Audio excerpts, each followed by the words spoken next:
Caesarean ప్రసవం వల్ల నడుము నొప్పి వస్తుందా? ఎందుకు వస్తుంది? సాధారణ ప్రసవం జరిగిన మహిళల్లో ఇలాంటి నొప్పి రాదు. కానీ శస్త్రచికిత్స ద్వారా ప్రసవం జరిగితే మాత్రం నడుము నొప్పి వచ్చే అవకాశం ఉంటుంది. ఇలా ఎందుకు జరుగుతుంది? దీనికి అనస్థీషియా నిపుణులు ఏమి చెబుతున్నారు? వెన్నునొప్పి రాకుండా ఎలా జాగ్రత్తలు తీసుకోవాలో తెలుసుకోండి. సిజేరియన్ తర్వాత మహిళల్లో కటిలో తీవ్రమైన నొప్పి రావడం సర్వసాధారణం. దీనికి ఎన్నో కారణాలు ఉన్నాయి. వెన్నునొప్పికి ప్రధాన కారణం శరీరం భంగిమలో మార్పు.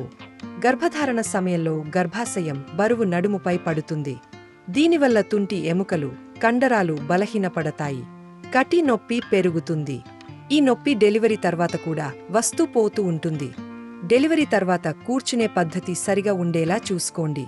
ప్రసవ సమయంలో చాలాసార్లు వెన్నెముక నరాలు విస్తరిస్తాయి. దీనివల్ల కూడా నడుము భాగంలో నొప్పిని కలిగిస్తుంది. డెలివరీ తర్వాత ఎంతో మంది బెడ్ రెస్ట్లోనే ఉంటారు. ఇలా చిన్న చిన్న పనులు చేయకుండా విశ్రాంతిలోనే ఉంటే నడుము నొప్పి పెరుగుతుంది. ఇలా జాగ్రత్తలు తీసుకోండి. తల్లి పాలిచ్చేటప్పుడు మీరు కూర్చునే భంగిమ లేదా పడుకునే భంగిమపై శ్రద్ధ వహించండి.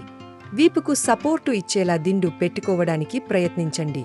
ఎక్కువసేపు ఒకే భంగిమలో ఆహారం ఇవ్వడం వల్ల తుంటి ఎముకలు మరింత సున్నితంగా మారతాయి. ఈ బలహీనమైన కండరాలు నొప్పి పెట్టడం ప్రారంభమవుతాయి. సిజేరియన్ ద్వారా ప్రసవం జరిగిన తరువాత కొన్ని రోజులకు చిన్న చిన్న వ్యాయామాలు చేయడం అవసరం. కదలకుండా ఒకే చోట కూర్చోవడం, పడుకోవడం వంటివి చేయడకూడదు. నిద్రపోవడం లేదా ఎక్కువసేపు కూర్చోవడం వల్ల నడుము నొప్పి పెరుగుతుంది.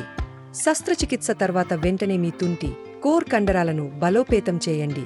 బరువు శిక్షణ, బలం శిక్షణ వంటి వ్యాయామాలు చేయండి. ఇది వెన్నునొప్పిని తగ్గిస్తుంది. పోషకాలు అధికంగా ఉండే ఆహారాన్ని తినండి.